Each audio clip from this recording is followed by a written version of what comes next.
양욱 한국 국방안보포럼 연구위원 전화 연결해서 좀 자세한 내용 알아보도록 하겠습니다. 네, 지금 연결돼 있으신가요? 예, 안녕하십니까. 네, 지금 백령도 북측 해안에서 해안포 한 발이 발사된 것으로 이제 전해졌습니다. 그런데 일단은 좀 알아보고 싶은 게 내용을 시작하기 전에 이 해안포가 뭔지 그리고 그 위력이 어느 정도인지 이거 좀 정리하고 갔으면 좋겠는데요. 예, 해안포라는 것은 이제 보면 말 그대로 해안에 포를 배치해서 선박을 공격하기 위해서 원래는 존재하는 것입니다. 그래서 과거에는 이런 예를 들어서 대함 미사일 이런 것들이 존재하지 않았던 시절에는 해안포가 적의 어떤 함선을 공격하기 위한 가장 중요한 수단이었고요. 북한 같은 경우는 아무래도 해군력 중에 수상함 전력이 대한민국에 비해서 상당 부분 열세에 있기 때문에 네. 이러한 해안포를 많이 배치함으로써 이러한 병력적인 열세를 극복하는 것으로 알려져 있습니다. 네네. 그래서 북한이 많이 보유하고 있는 해안포는 76mm, 네. 100mm, 네. 122mm, 네. 130mm 등 다양한 종류의 해안포를 가지고 서해뿐만 아니라 동해에도 이런 것들을 배치하고 있습니다. 네. 그렇다면 이 해안포를 발사하는 행위 이런 것들이 이전에도 좀 있었던 행동인지 그리고 우리가 좀 지금 어떻게 해석을 해야 되는지 좀 분석이 가능할까요?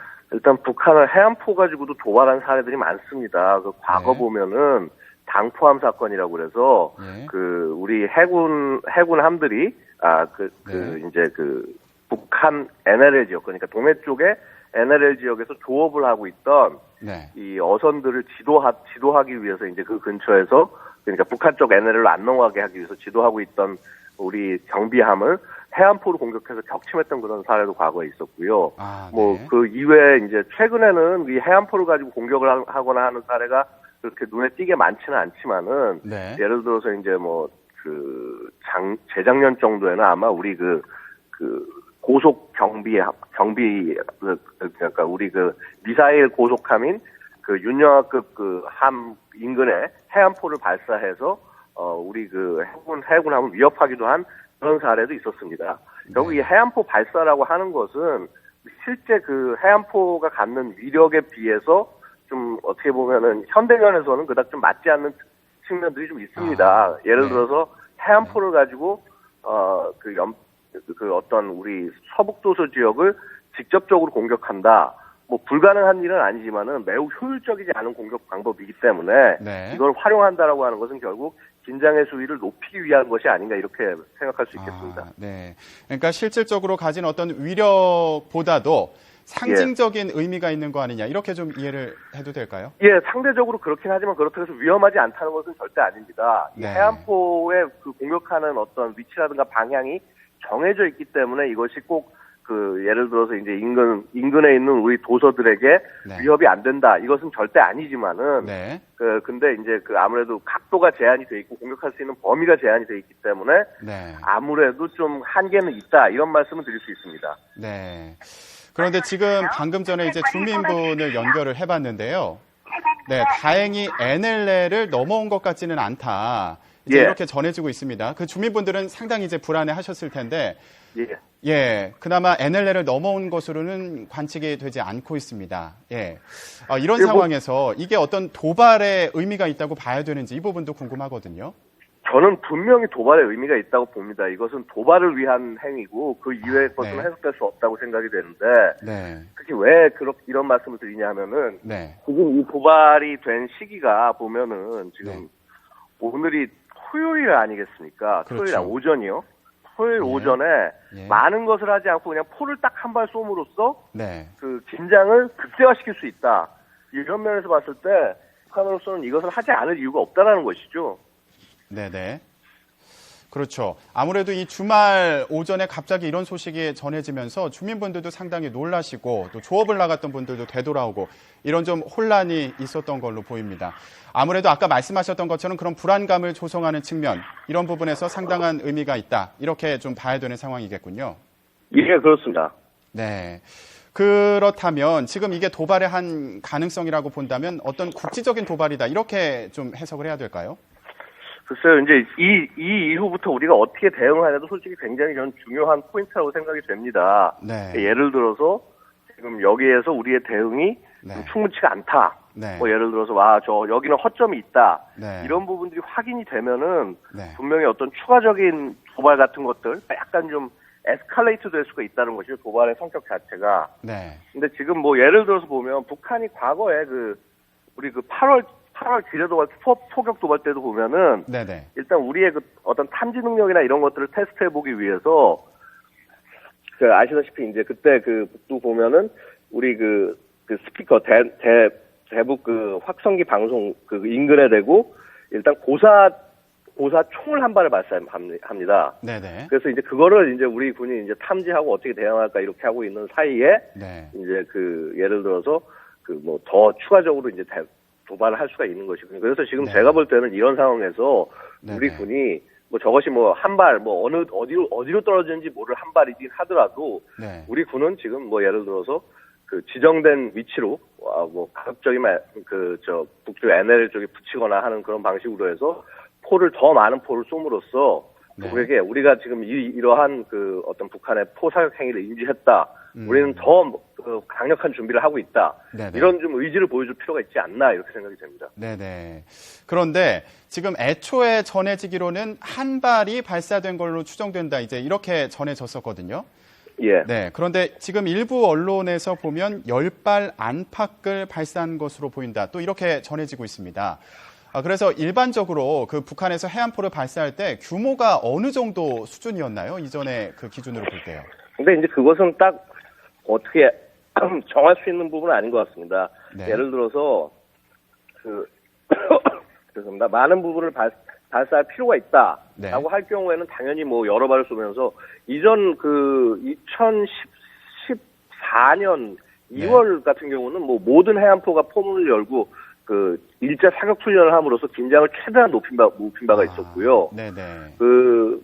물론 이제 그때는 예를 들어서 인근에 항행 금지 구역 같은 것들을 북한이 일방적이기나마 선포를 하고 그다음에 네. 포사격 훈련을 하겠다는 의사를 밝힌 적이 있는데 네네. 뭐 그것이 아니라 지난번에 우리의 정비함에 대해서 사격을 했을 때처럼 뭐 몰래 한 발 혹은 두 발을 쏜다거나 네. 이런 일도 충분히 있을 수 있다라는 것이죠. 결국 이제 북한이 어느 식의 어느 정도로 긴장을 끌고 가고 싶으냐에 따라서 포의 발수도 정해지지 않을까 생각이 됩니다. 네. 예를 들어서 한 발 정도다라고 네. 하면은 우리의 반응 태세라든가 이런 것들을 떠보고 긴장을 어느 정도 높이기 위해서 이제 쏘는 것이고 네. 뭐 한 발보다 좀 많은 발이다, 여러 네. 발이었다라고 한다면은 그만큼 더 좀 자신감을 갖고 단순히 떠보는 차원이 아니라 긴장감을 극대화시키기 위한 사격이 될 수도 있다 이렇게 말씀드릴 수 있습니다. 네.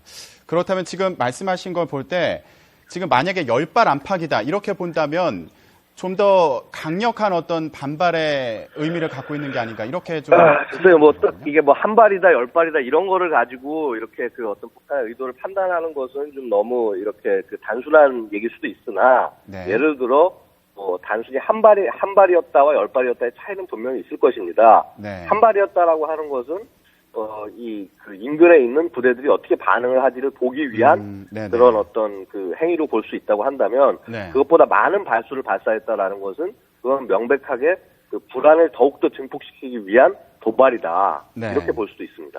네. 북한의 이제 핵실험과 또 미사일 발사 그 이후에 뭐 국제사회의 제재 움직임이 지금 활발하게 이루어지고 있고요. 그리고 또 개성공단과 관련한 그런 갈등이 있었습니다. 물론 이런 배경을 충분히 이제 예상을 할 수는 있지만 북한이 지금 이렇게 해안포를 발사한 어떤 배경 어떻게 해석하면 좋을까요? 결국 지금 북한의 입장에서는 우리 지금 한미 양국이 연합 군사 훈련을 눈앞에 두고 있고 뭐 F-22라든가 뭐 기타 여러 가지 전략 자산들이 한반도로 모이고 있는 이런 상황에서 네. 무언가 해야 될 필요성은 반드시 느꼈을 것입니다. 지금 여기서 가만히만 있게 될 경우에는 네. 소위 말해서 김정은 정권의 체면이라든가 이런 부분에서 유지가 안 될 수가 있기 때문에 네네. 어떤 형태로든 도발이 필요했을 것이고 네. 이러한 과정에서 예를 들어서 좀 뭔가 우리가 반응하기 좀 애매한 도발들 예를 들어 포를 한 발 쏜다. 그래서 이것이 쏜 건지 아닌지 잘 모를 수 있다거나 네. 혹은 쐈다고 하더라도 의도를 고민하게 되거나 그리고 네. 그 한 발로 인해서 인근 지역에 있는 분들이 굉장히 좀 긴장에 진전을 할 수 있게 되거나 네. 이러한 상황을 노리고 했을 가능성도 있다는 것입니다. 그래서 이것이 단순히 NLL 지역뿐만이 아니라 네. 뭐 DMZ 등 기타 다른 지역에서도 이러한 유사한 일을 할 수도 있다. 근데 여기서 제일 중요한 것은 네. 우리가 여기서 너무 이렇게 당황하거나 저거 하지 말고 네. 이 북한이 혹시라도 뭐 공격을 가한다라고 하면은 빨리 주민을 안전하게 대피를 시키고 네. 예를 들어서 그것이 아니다라고 한다면 의도를 빨리 파악을 하고 그다음에 예를 들어서 그 대응을 하기 위한 전력을 미리 대비를 시킴으로써 혹시라도 그 이후에 에스컬레이트가 된다 혹은 그 북한이 뭔가 잘못된 판단을 한다라고 할 경우에 우리 군이 그동안 계속적으로 얘기했던 대로 원점을 타격하고 그다음에 네. 지원 세력을 타격하고 지휘 세력을 타격할 수 있는 그런 자세를 보여주면 되는 것이 아니냐. 이것이 지금 제일 중요하다. 그래서 네네. 우리 국민이 그 불안해하는 것을 결국 북한은 노리기 때문에 그렇지 않다라는 것을 우리 군 당국이 보여줄 수 있다고 한다면 이것이 최상의 안보 상태겠다라고 말씀을 드릴 수 있겠습니다. 네. 앞으로의 대응이 중요하다. 이런 이제 말씀으로 이해가 되는데요. 그 앞으로 그 북한의 어떤 추가 도발 가능성이 있을까요? 그리고 있다면 어떤 형태가 좀 예상이 되시는지 말씀 부탁드립니다. 지금 이제 앞서 말씀드린 대로 한미 연합훈련이 곧 눈앞에 있습니다. 네. 이제 뭐 지금 이제 거의 이제 2월 말이 다 됐고요. 이제 3월 초면은 한미 연합훈련인데 이미 많은 그 뭐 주한 미군뿐만 아니라 미국 본토에서 지정된 병력들이 지금 근처에 와 있습니다. 네. 이런 상황에서 북한이 어떤 그 정말 정변의 대결을 도전을 해온다? 이거는 군사적으로도 있기 상당히 좀 어려운 일일 수 있습니다. 그래서 뭐 아마도 지금과 같이 이렇게 애매한 식의 도발들을 하면서 우리의 불안을 높이려고 하는 시도를 많이 할 것입니다. 네. 그러나 네. 최근 보도에서도 알 수 있듯이 뭐 정찰 총국을 뭐 동원해가지고 해서 뭐 훈련을 준비한다, 타격을 준비한다 이런 얘기도 나오고 있지 않습니까? 네. 결국 북한이 그러한 공격을 할 수도 있다라는 가정하에 이게 지금 훈련이지만은 이 훈련에서 그 예를 들어서 탄만 실탄으로 바꾸면 곧바로 실전이 될 수도 있는 것입니다. 네. 우리 군과 예를 들어서 미군 한미 연합의 이런 실전 대비 태세가 어느 때보다 훨씬 더 중요하다. 그리고 혹시라도 지금 북한이 잘못된 오판을 하더라도 지금이야말로 정말 북한이 굉장히 커다란 해를 입을 수 있는 시기다라는 네. 것을 명백하게 보여주는 그러한 한미 연합 훈련이 되었으면 하는 바람입니다. 네네. 알겠습니다. 그 북한 같은 경우에 이전에 그 NLL을 둘러싸고 무력화 그 시도를 한 적이 이전에도 있지 않았습니까? 그런 방향으로 좀 해석을 해도 되는지 좀 궁금합니다. 물론입니다. 왜냐하면 이거는 네. 어떤 남북 간에 어떤 긴장이 일어난다, 문제가 일어난다면 제일 먼저 시작하는 게 북한의 NLL입니다. 심지어는 그 지난 그 2014년 그 2월이었나요? 그때 이제 이산상봉을 할 때도 보면은 이산상봉 마지막 날에 그 분위기가 굉장히 남북 분위기가 좋을 때도 네. 그 NLL 지역의 일부로 그 자신들의 경비함을 내려보내고 3시간, 4시간 동안 약 올리듯이 그쪽에 버티고 있음으로써 네. 우리 군의 그 NLL 사수 의지를 일부러 시험하고 혹은 도발을 하고 이랬던 적이 있습니다. 그래서 북한이 네. 뭔가 이러한 그 남북 간의 긴장을 시작할 때 제일 먼저 시비를 거는 지점 중에 하나가 NLL이다. 네. 이후에 DMZ 지역에도 그 어떤 그 나쁜 짓을 할 가능성도 있다. 네. 그래서 일단 접 지역은 그 다들 좀 주의를 할 좀 필요가 있지 않나 이렇게 생각이 됩니다. 네. 그 아까 말씀하신 대로 다음 달에 한미 연합훈련이 있지 않습니까? 이제 최대 규모로 진행이 되게 되고요. 그리고 미군의 전략 자산들도 계속 한반도로 투입이 되고 있는 상황입니다. 그렇기 때문에 아까 말씀하신 대로 추가적인 도발이 이제 계속 우려가 되는 상황인데 그때마다 우리가 즉각적이고 그리고 또 강력하게 대응을 해야 된다. 이렇게 이제 이해를 해야 되는 상황인 거죠. 그렇습니다. 지금 뭐 북한의 입장에서는 상당히 좀 북한은 두려울 수도 있습니다. 네. 왜냐하면 지금 뭐 이전에 어느 때보다 그 강력한 무기 체계들 혹은 그 병력들 이런 부분들이 지금 한국에 속속히 배치되고 있는 상황이기 때문에 네. 되려 굉장히 그런 두려움이 클 수가 있고 네. 그러한 두려움을 감추기 위해서라도 저렇게 자신들이 먼저 시작하지만 좀 애매한 도발. 과연 네네. 이거를 보복을 해야 돼? 과연 이거를 예를 들어서 어떤 식으로 대응해야 될까? 우리를 고민하게 만들면서도 또 네. 우리를 불안하게 만드는 그런 도발을 계속적으로 할 수가 있다. 네. 그래서 지금 오히려 이런 시기에 그 우리의 의지를 명확히 보여주는 것이 매우 중요하다라고 말씀을 드릴 수 있습니다. 네네. 그 다음 달에 있는 훈련에 대해서 얘기가 나와서 말씀인데 그 이번 훈련에서 북한의 GPS 공격에도 이제 대비를 하고 있다고 들었거든요. 그 이전에도 북한에서 그 GPS 교란 공격을 한 적이 있지 않습니까? 예, 그렇습니다. 예, 그런데 우리 군 장비 같은 경우에 이런 교란 전파에 영향을 받는 경우가 있다고 이제 들었는데요. 그런 부분에 있어서 어떤 대비나 또 우려되는 부분이 있지는 않은지 궁금합니다. 뭐 당연히 그 부분 대비를 해야죠. 그런데 이제 이 GPS 교란에 영향을 받을 수 있는 그런 그 장비는 네. 민간 장비입니다. 그래서 그동안에 혹시 네. 만에 하나 군이 이러한 영향을 받았다고 한다면은 네. 이는 제대로 군 규격화된 GPS 장비를 보유하지 않았기 때문이라고 할 수 있고 이 부분에 대한 보완 굉장히 그 오랜 기간 동안 지속이 돼서 이제 어느 정도 많이 해결이 된 걸로 알고 있습니다. 네. 그리고 또한 실제 전쟁이 일어났을 때 이런 GPS 교란을 일으킨다라고 하면 그 원점을 굉장히 찾기가 쉽습니다. 네네. 그래서 그 원점에 대해서는 아주 손쉽게 제거하고 무력화하는 것이 가능하기 때문에 네네. 사실은 지금 GPS 교란을 시도한다? 예, 굉장히 좀 그 현대전에서는 좀 바보 같은 일이 될 수 있다 이렇게 말씀드릴 수 있습니다. 네네. 근데 지금 GPS 공격 같은 경우에는 원점의 어떤 타격이나, 그러니까 원점을 찾는 것이 가능하다, 수월하다, 이제 이렇게 말씀을 하신 거잖아요. 예, 그렇습니다. 예, 실전에서 그렇습니다. 예. 지금 동시에 또 우려되는 것 중에 하나가 바로 사이버 테러 아니겠습니까? 사이버 예, 테러 그렇습니다. 같은 경우에는 어떤 뭐 원점을 찾는 것도 어렵고 그에 예. 반해서 피해는 또 크게 우려가 되고 있는데요. 어떻게 예상하십니까?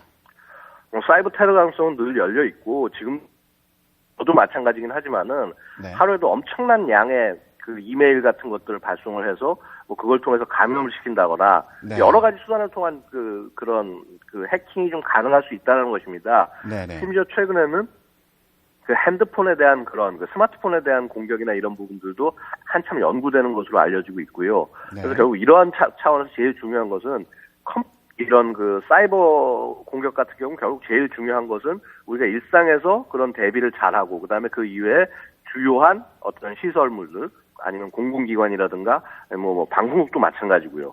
혹은 금융기관 이런 곳에서는 그만큼 보안에 철저하게 투자를 하면서 상시적인 감시 태세를 유지해 나갈 수밖에 없다. 네. 이렇게 말씀을 드릴 수 있습니다. 네.